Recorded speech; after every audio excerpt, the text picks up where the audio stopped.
নমস্কার বন্ধুগণ,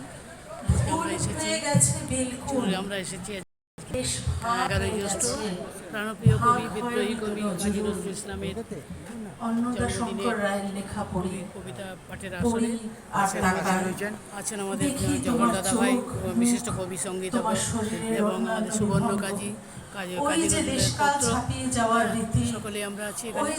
আমাদের সব ভাই বোনেরা, কবি ভাই বোনেরা, ওই যে অভাব দারিদ্র্যকে জয় করার অপরিমিত শক্তি এবং ওই যে ত্যাগ তিতিক্ষার মূর্তিমান প্রতীক তুমি নজরুল, তবু তুমি হেরে গেছো সন্তানের কাছে।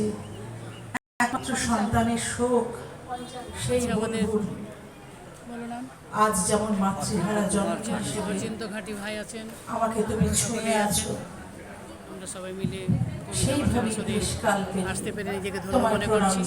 আমাদের প্রাণপ্রিয় কবি, বিদ্রোহী কবি, ভালোবাসা কাজী নজরুল ইসলামের চরণে প্রণাম জানিয়ে শ্রী আভা মল্লিক মহাশয়কে, শ্রীমতী আভা মল্লিক মহাশয়।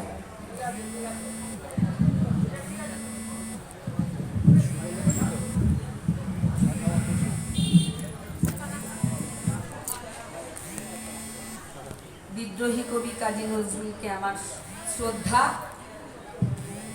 আমার সামনে এবং মঞ্চে উপবিষ্ট সকল বিশিষ্ট জনকে আমি শ্রদ্ধা জানিয়ে